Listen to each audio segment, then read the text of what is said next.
c'est pas juste. Ma voisine a une place de parking handicap. J'aimerais bien avoir la carte moi aussi. Comment on fait, voisine? Très simple, voisine.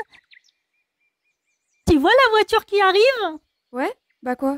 T'attends qu'elle soit presque à notre niveau, fais un pas en avant et traverse. Si tu as de la chance, tu survivras. Tu vas grave souffrir de 1000 maux, mais tu l'auras, ta carte dans ton popotin. Génial, hein, l'handicap, hein? Mais moi, je voulais juste ta carte, rien de plus. Pourquoi tu t'énerves? Désespérant. N'oublie pas, tu es un gros malade du cerveau si tu m'envies ma carte. Toute ressemblance avec des personnes réelles n'est absolument pas fortuite. Bonjour les héros. Alors oui, c'est pas habituel. On a commencé par une petite bande dessinée humoristique. Alors bien sûr, je préfère faire de l'humour que de pleurer sur ce genre de déconvenus, hein. Cette vidéo, c'est fait pour les idées préconçues. Alors je vais faire 3 idées préconçues. L'obtention des apparts plus vite, les places de parking, et puis la caisse handicapée aussi, hein. Ça c'est compliqué aussi la caisse handicapée parce que franchement il y a des regards au secours. Donc ces 3 idées préconçues où ouais, on a de la chance de passer en priorité sur les caisses, on a de la chance d'avoir une carte d'invalidité. Cette carte, c'est pas un privilège, on l'a parce qu'on est diminué sur plein de choses.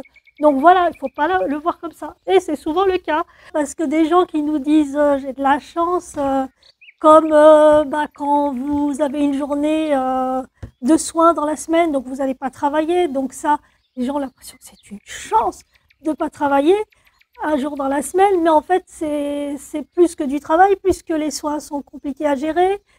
C'est fatigant, hein, forcément. Hein. On ne se rend pas compte que de la kiné peut être fatigant. Donc voilà, des fois c'est même une journée qui pour moi est beaucoup plus compliquée que d'être assise à mon bureau tranquille. Même s'il y a du boulot, c'est plus intellectuel que physique. Alors que quand on est obligé d'aller d'un point A à un point B, de changer de praticien, puisque forcément la kiné, aller chez l'orthophoniste, enfin voilà, il y a tout un tas de choses. En fait, voilà, quand vous rencontrez une personne en situation de handicap qui a une journée en moins dans la semaine de travail, c'est pas forcément un super trip, hein, parce que forcément, si elle a cette journée, c'est pas pour rien. Alors c'est pareil, hein, le nombre de personnes qui me disent oh, « t'as de la chance, tu peux passer devant tout le monde ». Ouais, pour la plupart des gens, c'est une chance d'avoir une carte. Mais je pense qu'ils ne voient que l'aspect pratique de la carte, ils ne voient pas tout ce qu'il y a derrière, c'est-à-dire les contraintes de l'handicap. Je ne sais pas si, par exemple, vous allez sur la caisse handicapée à Carrefour, Auchan, Monoprix, enfin tout ce que vous voulez. Y a des gens qui veulent y aller. Donc, quand vous y allez, vous savez que s'il y a une personne handicapée, vous allez devoir la laisser passer. Alors c'est compliqué parce qu'il y a des gens qui n'ont pas envie de vous laisser passer. J'ai eu une petite anecdote la dernière fois. C'était à Ikea. En tout cas, dans l'Ikea où je vais, toutes les caisses, il y a priorité handicap. Sauf qu'il y a tellement de monde que vous devez passer avant d'arriver à la caisse. Les gens vous regardent tous de travers parce que vous êtes là, oui, j'ai une carte. Enfin, vous n'osez pas la sortir tellement les gens sont parfois, s'ils avaient un fusil à la place des yeux, vous seriez plus là. Et ça, c'est vraiment très, très dur à vivre, hein, au quotidien. Alors moi, c'est rare que je passe en priorité parce que quand il n'y a pas beaucoup de queue, je fais la queue. Si vraiment un jour je ne peux pas tenir debout très longtemps, parce que la station debout est pénible, parfois il vaut mieux que je marche que rester debout sur place, quoi. Donc c'est très difficile à chaque fois de se résoudre à sortir cette fameuse carte qui s'appelle carte mobilité inclusion, hein, c'est les nouvelles cartes d'invalidité. Enfin, il y a les invalidités, il y a priorité. Alors, priorité, c'est pour les moins de 80%, invalidité, c'est pour les 80% et plus. Et il y a bien sûr la carte de stationnement, c'est-à-dire la carte que vous mettez dans votre voiture sur le tableau de bord pour avoir la possibilité de vous garer à n'importe quelle place. Et sans limitation de durée, ou presque, hein, je crois qu'il y a des limitations dans certaines villes. Ces cartes ne sont absolument pas des chances de les avoir. C'est bien au contraire, c'est le revers de la médaille, on va dire. Vous avez le bon côté, soi-disant, avec cette carte, mais vous avez le très très mauvais. Et franchement, nombre de fois, je peux vous dire que j'ai rêvé de la brûler, cette carte. Alors effectivement, ça peut paraître complètement absurde de le dire comme ça, mais j'ai fait des rêves, mais des milliers de rêves depuis très jeune, où je me vois brûler cette carte dans un grand brasier sur une plage. Je ne sais pas pourquoi sur une plage, mais bon voilà, c'est mon kiff, brûler ma carte sur une plage. A priori, ça se passe toujours comme ça. Et ça me fait penser à vous savez, la scène dans Seul au monde avec Tom Hanks, là, qui tout content, il a fait un feu. J'ai fait un feu! Enfin voilà, c'est un peu ça, quoi. Je suis hyper heureuse, je la crame, la carte, parce que dans ce rêve, je suis en bonne santé. Je me réveille sans douleur musculaire, sans problème pour plier les doigts, les jambes, enfin tout, quoi, toutes les parties de mon corps. Et en fait, je saute en l'air et je vais brûler cette carte. Et je pense que c'est un rêve que j'ai fait des centaines et des centaines de fois. Enfin, entre 10 et 12 ans, on va dire que j'ai commencé à avoir des symptômes flippants. Et donc voilà, bien sûr, j'ai pas cette carte depuis, parce que moi, quand j'étais petite, je savais même pas que ça existait. Mes parents non plus, d'ailleurs, parce qu'on n'est pas informés. Alors ça, c'est un autre problème de le handicap. Dans les idées préconçues sur le handicap, on a plein d'avantages, on a plein de choses. Mais le problème, c'est que la plupart des personnes en situation de handicap ne savent même pas les droits qu'ils ont. Parce que quand vous allez dans un organisme, on vous dit pas forcément ce dont vous avez le droit. Je me rappelle, en 2015, je suis allée à la CAF. Et voilà, j'étais en congé longue maladie. Et donc, je voyais qu'au niveau financier, ça allait pas le faire. Et je suis allée à la CAF pour demander si j'avais le droit à l'APL. Et la CAF me répond non. Vous n'avez pas le droit à l'APL, alors que je leur montre ma carte d'invalidité. Donc, ils me disent non. Donc moi, je ne vais pas chercher plus loin. Ils me disent non, bah ok, d'accord. Sauf qu'en réalité, il faut faire un dossier MDPH. Même si vous avez déjà la carte d'invalidité, il faut faire un dossier MDPH pour obtenir l'AH. AAH, qui est l'allocation adulte handicapé. Une fois que vous avez fait ce dossier, automatiquement, pratiquement, si vous avez des revenus très bas, vous allez avoir droit à l'APL. Mais ça, on ne le sait pas, parce que les organismes, quand on va les voir, eh ben, ils répondent pas forcément à ce genre de... Enfin, ils vont pas au-delà de ce que vous leur demandez. Mais si vous n'êtes pas au courant, vous allez pas dire « Oui, mais si je passe par la MDPH, est-ce que j'ai le droit à la H ?» Enfin, il y a personne qui va dire ce genre de choses. Ou alors, c'est qu'il s'est super renseigné avant, ou qu'il a des potes qui l'ont renseigné, ou des personnes en situation de handicap qui vont se donner les infos, en fait. Donc voilà, mais sinon, vous ne serez jamais au courant de quoi que ce soit par certains organismes qui ne dévoilent pas ce genre de secret, parce qu'on a vraiment l'impression que c'est un secret. Il ne faut pas le dire, attention, au cas où il y a trop d'handicapés qui arrivent et qui demandent leurs droits, en fait. donc ça, c'est un gros problème aussi. Donc j'ai mis à peu près 3-4 ans avant de savoir qu'il fallait que je fasse un dossier à la MDPH, demander l'AH pour pouvoir obtenir l'APL, parce que moi je me suis dit j'aurais jamais le droit à l'AH. Hein. Donc par contre je l'ai eu, j'ai eu l'AH avec l'APL, mais j'ai perdu quand même 4 ans sur mes droits, quoi. Mais bon, ça vous pouvez pas revenir en arrière, enfin en tout cas on vous explique pas que vous pouvez revenir en arrière, donc vous n'êtes pas au courant, donc vous dites ok, on me donne l'AH, il n'y a pas de souci, plus l'APL, parce que moi c'était mon souhait, c'était d'avoir l'APL, parce que j'ai un loyer quand même assez élevé. Et donc voilà, j'ai eu la hache et l'APL. Sauf qu'en fait, en réalité, je n'avais pas le droit à la hache. Ils m'ont donné la hache alors que je n'avais pas le droit. Et ils m'ont demandé de tout rembourser. Donc en fait, moi, j'étais pas au courant. C'est eux qui font les calculs. Tout ce qu'ils m'ont donné sur la hache, j'ai dû le rembourser. Que pour les organismes comme les HLM, par exemple, même si on est censé passer en priorité, en général, vous devez toujours vous battre pour obtenir ce que vous voulez. Quel que soit l'handicap, quel que soit le taux d'invalidité qu'on vous donne, MDPH ou la sécurité sociale avec la CRAMIF, là, il y a du premier à la 3e catégorie, je crois à peu près. Donc, quel que soit votre taux d'invalidité, de toute façon, pour vous aider à mieux vivre votre handicap, vous allez devoir vous battre pour l'obtenir. Quel que soit le truc, si vous êtes dans un appart, par exemple, qui n'est pas conçu par rapport à votre handicap, parce qu'il peut arriver que vous ayez un appart un jour, vous n'êtes pas encore handicapé, et puis d'un coup vous devenez handicapé, donc vous allez demander à votre bailleur, si vous êtes locataire, si c'est privé ou HLM, bon moi c'est HLM, donc vous allez forcément demander aux HLM de vous reloger dans un appart conforme à votre handicap. Sauf que, à part dans les apparts, c'est la loi de 2005, tous les immeubles devaient être conçus, enfin, les logements en général doivent être conçus avec accessibilité handicap, c'est-à-dire des portes assez larges, enfin, tout un tas de choses comme ça.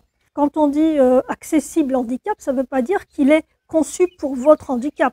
Donc, il faut bien faire la différence entre les deux, parce que accessible handicap, ça veut juste dire que les portes sont assez larges, enfin, que la salle de bain est aux normes, que vous pouvez mettre une douche de plein pied, enfin ce genre de choses. Mais chaque handicap est différent. Par exemple, quelqu'un qui est petit de taille, qui a une maladie, le nanisme par exemple, il aura besoin d'un œil de bœuf à sa hauteur. Parce que sur la porte d'entrée, l'œil de bœuf est trop haut. Déjà, pour moi, il est trop haut. Hein. Moi, je fais 1m55, déjà, c'est trop haut. Forcément, vous allez faire une demande d'adaptabilité de cet œil de bœuf à votre hauteur. C'est une parenthèse, il y a tout un tas d'handicaps, donc je ne peux pas énumérer tous les trucs qu'il peut y avoir sur différents handicaps. Je vais quand même poser ça. Hein. Donc voilà, donc, pour obtenir ces aides par votre bailleur, si c'est un HLM, vous allez devoir remplir un dossier. Donc encore faut-il savoir que vous avez un dossier à remplir, donc ça c'est pareil, hein, qui est-ce que vous contactez chez votre bailleur? Bon, moi, depuis le Covid, contacter son bailleur, c'est devenu complètement compliqué. Hein. Déjà que c'était compliqué avant, mais alors maintenant, c'est encore pire. Donc, les demandes, en plus, c'est très long hein, pour obtenir quelque chose. Moi, j'ai une ergothérapeute qui est venue chez moi pour constater les problèmes qu'il y avait au niveau de mon appart, qui est accessible handicap, hein, je le précise, sauf qu'il y a plein de problèmes dans cet appart qui gênent mon quotidien. Donc, par exemple, j'ai une porte dans la chambre qui arrive au milieu de la porte du salon, enfin l'entrebâillement de la porte du salon. Donc, en fait, toutes les portes se tapent dessus. En fait, moi, au début, quand j'ai eu l'appart, un an après, j'ai appris qu'on pouvait voir certains problèmes. Donc, les personnes sont venues chez moi. Ces personnes ont décidé que la porte ne posait pas de problème. En fait, les normes handicap, une porte ne doit pas aller vers l'intérieur de la pièce. C'est-à-dire, si c'est une chambre, la porte ne s'ouvre pas vers l'intérieur de la chambre. Sauf que dans mon cas de figure, le petit couloir, c'est une sorte de boyau, toutes les portes se collent dessus. Donc en fait, c'est mieux que la porte s'ouvre directement dans la chambre. Puisque, a priori, accessible handicap, mais franchement, c'est n'importe quoi, parce qu'elle est accessible handicap dans certaines pièces. Et encore, quand on dit accessible handicap, si vous mettez un fauteuil roulant, parce que souvent dans les plans des apparts, maintenant, il y a un cercle pour dire que le fauteuil roulant peut se retourner. Sauf qu'en fait, la plupart du temps, il peut se retourner, oui, mais si vous n'avez pas de famille, vous n'avez personne chez vous. C'est-à-dire, vous ne mettez pas de canapé, pas de fauteuil, pas de table dans le salon. Enfin, voilà, vous êtes tranquille. Ou sinon, vous mettez juste une table, des chaises, et basta pour les gens qui vivent avec vous, parce que vous n'avez pas la place de mettre un canapé. Parce qu'au final, oui, il peut se retourner dans une pièce, mais pas s'il y a des meubles. Donc c'est un peu l'arnaque, le coup, c'est un peu l'arnaque. Bon, on va dire qu'on a encore la possibilité de rentrer dans la pièce, parce que le fauteuil peut se retourner. Donc voilà, on doit s'estimer heureux a priori. Pour moi, donc quand ils sont venus, donc ils ont décidé que non, on n'allait pas changer la porte de sens, parce qu'il aurait fallu enlever tout l'entrebâillement de la porte, enfin le contour de la porte. Donc ils m'ont proposé une porte coulissante, mais sauf qu'il y a la tête de lit, il y a les interrupteurs, enfin il y a tout ce qui peut gêner, quoi. Ça aussi, je suis pas sûre que ce soit très adéquate et aux normes hein, de mettre une porte sur des interrupteurs, enfin une porte coulissante. Enfin bon, il y aurait pu avoir une porte à galandage, mais bon là, c'est beaucoup de travaux. Donc en fait, ça m'a été refusé, tout simplement, parce que il aurait fallu que j'accepte leur idée de mettre ou d'enlever la porte, hein, parce que soit c'était mettre la porte, une porte coulissante derrière sur les interrupteurs et les prises électriques et la tête de lit, soit retirer la porte. Ils m'ont carrément proposé de retirer la porte, vous imaginez. Hein. Donc franchement, les solutions à 2 balles, au secours.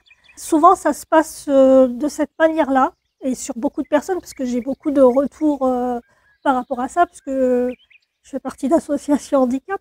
C'est assez compliqué, en fait, de savoir les droits des personnes en situation de handicap. Résultat, on est en 2003. j'ai eu une ergologue qui est passée donc en janvier, et elle a fait son travail pour vérifier tout ce qui n'allait, enfin tout ce qui pouvait poser problème dans l'appart.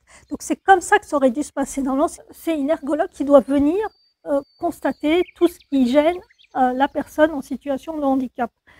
Ce qui n'avait pas été fait en 2016, puisque c'est des personnes, je ne savais même pas qui c'était, hein, c'est des personnes des HLM qui sont passées et qui m'ont dit non, enfin, ils n'ont pas essayé de réfléchir sur d'autres problématiques qu'il pouvait y avoir dans l'appart, quoi. Je ne sais même pas pourquoi, en fait, ce jour-là, ils sont venus, je sais pas pourquoi, je sais pas pourquoi, parce que j'ai pas eu de solution plus que ça, quoi. En fait, j'ai mis quand même plusieurs années avant de comprendre qu'il fallait que ce soit une ergologue qui vienne à la maison vérifier tout ça. Mais c'est souvent le cas chez les personnes handicapées. On ne sait pas les droits qu'on a. Et ça, je le répète encore et encore parce que c'est le problème. Et donc, les gens, la plupart des gens croient qu'on est servi comme des princes et des princesses. Or, c'est pas ça. Les gens ne sont pas au courant.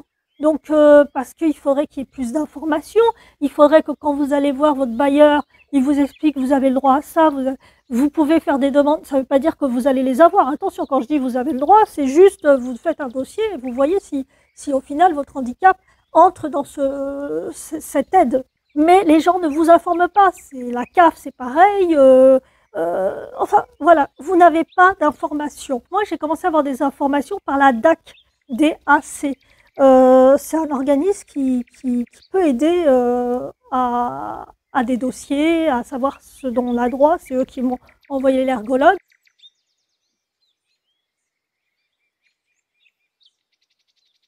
Vous avez un HLM qui ne correspond plus à votre handicap, parce que vous pouvez l'avoir eu à un moment où vous étiez moins handicapé. Et puis ou sinon l'appartement devient plus compliqué, parce que moi, pendant 7 ans, j'étais dans un immeuble, tout se passait très bien. À un moment, en 2007, ils ont changé d'ascensoiriste, et là, les ascenseurs étaient tout le temps en panne. Donc, cet étage à monter, c'était l'horreur, et c'était devenu tellement pénible, j'en pouvais plus de cet immeuble. Et en plus, le chauffage, il y a eu le Grenelle de l'environnement, ils se sont mis dessus. Alors, comme c'est une passoire énergétique, en descendant à 19, on s'est retrouvé avec des températures de 17 degrés en plein hiver, voire moins pour les gens qui étaient côté nord, parce que moi j'avais de la chance, j'étais côté sud, donc ça remontait souvent à 19. Donc voilà, donc j'ai morflé pendant des années et je n'avais pas le droit de prétendre à un autre logement. En fait, quand vous avez un logement, il me disait que vous avez un 2 pièces, vous ne pouvez pas demander un autre 2 pièces. Je dis oui, mais c'est par rapport à un handicap. Oui, mais même si c'est pour un handicap, vous n'avez pas le droit. Donc en fait, j'ai toujours eu des réponses négatives où ils ne disaient pas forcément handicap dessus. Attention, ils savent ce qu'ils font parce qu'ils vous répondent des courriers où non, vous n'êtes pas autorisé à déménager parce que vous avez déjà un 2 pièces, donc on ne déménage pas une personne à 2 pièces en un 2 pièces. Donc ce qui fait que j'ai attendu 8 ans avant d'avoir cet appart. Donc accessible handicap. Donc c'est des choses comme ça. Alors quand en 2015 j'ai eu cet appart, j'ai demandé donc déjà 8 ans d'attente, hein, vous avez vu. Donc c'est vraiment pas les personnes handicapées ils ont des trucs tout de suite. Non, déjà les 8 ans je me suis battue et la dernière année j'ai pas arrêté au courrier sur courrier, mettre des messages super flippants sur Facebook en disant ce qui se passait. Je crois que c'est ça qui a marché, je crois. Donc j'ai eu cet appart, mais on m'a bien dit si vous le refusez, c'est fini, on vous propose plus rien. Donc voilà, donc vous imaginez la réflexion directe, si vous refusez, c'est mort, hein. Vous pouvez dégager. Alors vous avez le droit à 2 refus, parce que le 3e, vous êtes obligé. Vous avez le droit à 3 propositions. Moi, j'avais bien marqué que je voulais pas de rez-de-chaussée, hein, donc parce que ni de rez-de-chaussée ni de premier étage d'ailleurs, parce que je suis une flippette. Donc moi, je voulais être en étage. Et donc dans les immeubles récents depuis 2005, effectivement, les ascenseurs sont aux normes, les portes d'entrée sont aux normes, donc en fait, vous êtes quand même sur un appartement accessible. Après, adapter un appart, ça c'est encore autre chose, c'est par rapport à la personne handicapée. Encore faut-il avoir les bons interlocuteurs. Enfin, c'est pas la personne qui doit s'adapter à l'appartement, c'est le contraire. Donc ça, c'est des trucs, des idées préconçues que les appartements sont adaptés facilement aux personnes handicapées. Non, il faut toujours se battre pour les avoir. Moi, ça fait quand même 8 ans pratiquement que je suis là et je n'ai toujours pas eu cette adaptabilité de cette porte. Alors, le jour où ils sont venus d'ailleurs, ils auraient pu me dire qu'il y avait d'autres choses qui pouvaient être adaptées, comme les volets électriques. Parce que j'avais pas de store électrique, j'avais des stores classiques avec la manivelle, sauf que c'était compliqué pour moi de monter, surtout la grande baie vitrée. Je pouvais pas la monter ni la descendre, donc je la laissais comme ça. Alors l'été, quand il fait chaud, c'est une horreur. Et bah, ils m'en ont jamais parlé. Donc je l'ai su que l'année dernière, parce que je fais partie d'un groupe handicap et j'ai pu obtenir ça. Mais ils auraient pu m'en parler à ce moment-là. Sauf que le problème, il est là, c'est qu'à chaque fois, on n'a pas les infos. On nous dit oui, vous avez des droits, mais quand vous voyez les personnes qui pourraient vous informer de vos droits, ils vous informent pas, donc vous ne savez pas. Pareil, je ne sais pas si c'est vrai, d'ailleurs vous me le direz en commentaire si il y a une loi pour ça. C'est que quand vous déménagez d'un appart, quand vous avez un handicap et que votre appart n'est pas adapté et que vous déménagez pour cette cause-là, normalement, ils ne doivent pas vous changer votre loyer. Pareil pour les personnes âgées qui sont handicapées, ils ne doivent pas changer le loyer. Alors, je ne sais pas si c'est vrai, on me l'a dit il n'y a pas longtemps. Je vais chercher des infos là-dessus parce que moi, quand j'ai déménagé, on m'a fait payer plus cher parce que c'est un appart neuf, donc forcément, j'ai eu plus de 100 € de plus de loyer. Je l'ai accepté parce que j'avais pas le choix. Je ne pouvais pas rester dans cet appart qui était vraiment atroce pour moi. Et donc, je l'ai accepté. J'ai accepté de voir mon budget de ce que je vais acheter, de ma nourriture, tout ça à la baisse. Parce que bah, j'étais obligée de l'accepter cet appart. Donc je ne sais pas si c'est vrai. Dites-moi en commentaire si vous avez des infos là-dessus, parce que ça c'est très important. Et puis il y a aussi le problème des personnes âgées. Alors pareil, on dit que bah, les personnes âgées, ils devraient laisser leurs apparts qui sont trop grands et prendre des plus petits. Donc moi, dans le cas de mes parents, ça fait 5 ans que le dossier HLM est ouvert pour les déménager d'un 4 pièces à un 3 pièces. On l'a fait un peu tard parce que en fait, il y a 10 ans, ça aurait dû déjà être fait la demande de relogement. Mais c'est difficile de faire accepter à des personnes âgées de partir de chez eux. Donc ça a été long avant que ma mère accepte, parce qu'elle l'a accepté parce qu'elle ne pouvait plus rester dans cet appart. Sauf que bah, ça fait 5 ans et qu'elle est toujours dans cet appart. Le pire, c'est que l'année dernière, mon père a dû rester 6 mois sur 7 en SSR et en hôpital parce qu'il ne pouvait plus descendre ni monter les escaliers. Les kinés ne viennent pas à la maison. C'est très compliqué aussi d'avoir un kiné qui se déplace. Il y a des organismes de kinés qui sont polyvalents, qui vont partout, sauf qu'ils ne desservaient pas l'endroit où mes parents étaient, a priori. Donc l'immobilité, diabète, hospitalisation à domicile pendant 1 mois parce qu'il fallait bien qu'ils rentrent, ils ne pouvaient pas rester tout le temps en institut. Et au bout d'1 mois, bah, ça s'est aggravé parce que forcément, il ne pouvait pas bouger, il ne pouvait pas sortir, il ne pouvait rien faire parce qu'il aurait eu un appartement adapté, bah, il aurait pu sortir et aller se balader avec un fauteuil ou même à pied avec son déambulateur. Sauf que là, ce n'était pas possible. Donc, bah, la catastrophe que je voyais arriver est arrivée. Il a dû repartir à l'hôpital pendant, je vous dis, sur 7 mois, il est resté 1 mois à la maison. Et donc, il a dû repartir le dernier mois à l'hôpital et il est décédé parce que voilà, quand on impose à des gens, personnes âgées et en plus handicapées, de ne pas avoir accès à l'extérieur et d'être obligés d'être confinés chez eux, c'est une maltraitance institutionnelle en fait. Donc, parce qu'on ne les déménage pas et en plus, je ne comprends pas. Ils ont un 4 pièces, ils demandent un 3 pièces. Bon, effectivement, ils disaient que oui, mais bon, faut voir les choses à la baisse parce qu'il y avait trop de critères et dont le 3 pièces. Ils voulaient les caser dans un 2 pièces parce qu'ils se disent oh, 2 personnes, ils sont mariés, allez, on les case dans un 2 pièces. Sauf que vous avez des lits médicalisés, vous avez les soins, je ne vous dis pas le nombre de boîtes, de machins quand les soins infirmiers arrivent et tout. Enfin, c'est une horreur, c'est pas faisable dans une chambre. Et vous imaginez, vous ne dormez pas hein, si vous vivez avec une personne qui a autant de pathologies, c'est même pas la peine, vous dormez pas. Donc en fait, c'était pas possible pour eux d'être dans un 2 pièces, donc il fallait un 3 pièces. Et je pense qu'ils se sont dit, bah voilà, on va pas leur donner. Et puis, sauf qu'ils répondent jamais au courrier, que vous alertez les élus. Il y a des élus qui finalement s'aperçoivent qu'ils peuvent rien faire parce que la décision n'est pas entre leurs mains.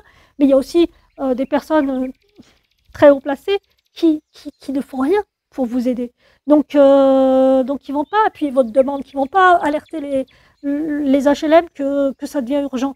Et donc voilà, donc 5 ans. Et le pire, c'est que mon père est décédé au mois de juillet. Ça a été très dur à vivre. Donc ça fait qu'aujourd'hui, ma mère, le dossier, c'est un 2 pièces. Tant qu'un 2 pièces, 4 pièces, 2 pièces, et ben, elle est à 7 mois depuis, enfin 9 mois depuis le décès de mon papa, et elle a toujours pas son 2 pièces. C'est-à-dire qu'on laisse une personne âgée dans un 4 pièces, toute seule, avec un ascenseur qui n'est pas à l'étage, hein, parce que l'ascenseur s'arrête au 5e et au 6e. Ça, c'est les immeubles des années 60-70, hein, donc c'était un peu chelou leur truc de mettre un étage ascenseur, un étage pas ascenseur. Mais bon, c'était les conceptions de l'époque, on va dire.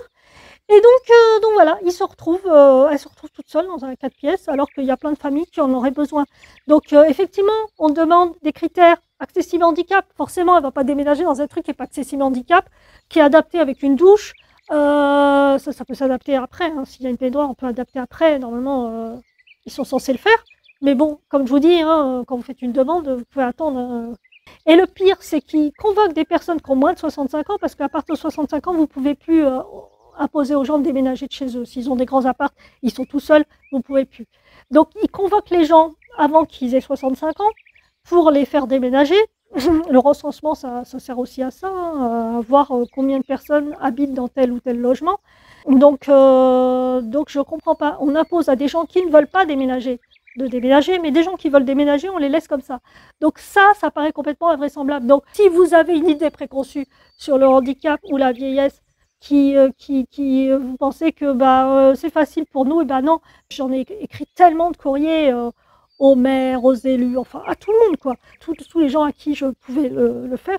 Et aujourd'hui, à l'heure actuelle, je vais faire appel aux défenseurs des droits pour ma mère, parce que a priori ça bouge toujours pas. Je leur ai dit que j'allais le faire au mois de janvier, ça bouge toujours pas. Donc de toute façon, ils répondent jamais au courrier, donc j'ai jamais eu de lettre écrite qui disait pourquoi le dossier HLM de mes parents n'évoluait pas.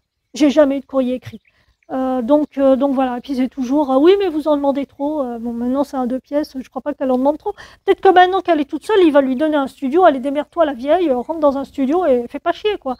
Donc c'est peut-être un peu ça aussi, j'en sais rien. Donc c'est compliqué. Donc voilà, les idées préconçues là-dessus, que les personnes handicapées, ils ont tout ce qu'ils veulent, c'est pas vrai.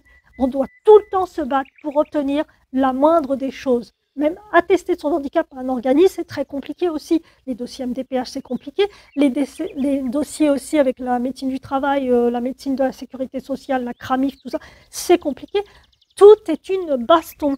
Et il faut arrêter de croire que c'est simple pour les personnes handicapées. Non, c'est pas simple. Et je pense que ça arrange certaines personnes de dire ce genre de conneries parce qu'ils se sentent dans leur droit. Ils se sentent dans leur droit de vous incriminer parce que vous avez le droit à tout, parce que vous êtes handicapé.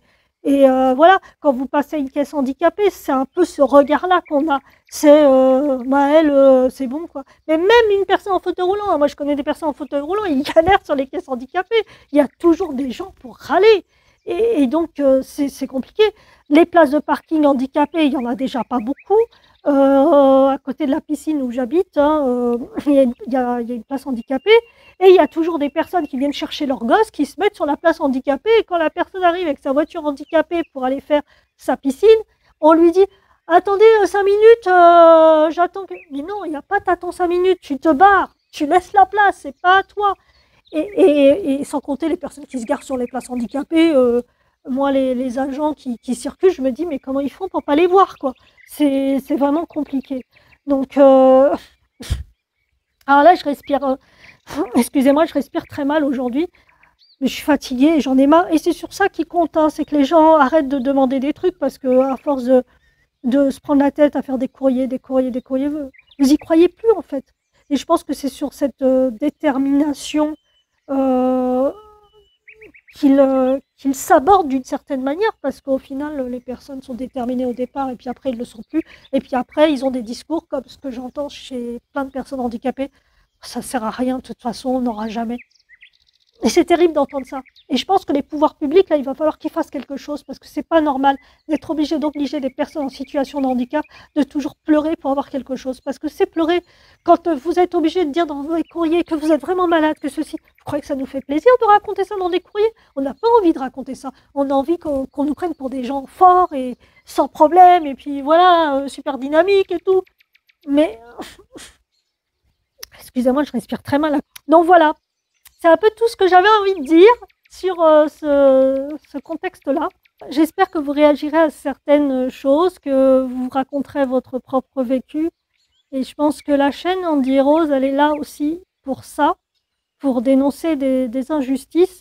Effectivement, les idées préconçues, dans les faits, on devait être prioritaire, mais dans la réalité, on est toujours face à des déconvenus, des gens qui vous mettent des bâtons dans les roues, des gens qui sont dans des organismes quand même qui sont censés aider, qui ne le font pas, qui ne vous donnent pas les renseignements. Donc ça, c'est vraiment quelque chose de compliqué. Alors voilà. Merci les héros d'avoir écouté cette vidéo jusqu'au bout. Et je vous invite à mettre le pouce en l'air. Et à chaque fois que je ferai une vidéo de ce genre-là, je mettrai une BD devant. Dites-moi si ça vous plaît ou pas. En tout cas, ce sera toujours des BD humoristiques, hein. Voilà. Bisous, bisous les héros. À bientôt. Pouce en l'air.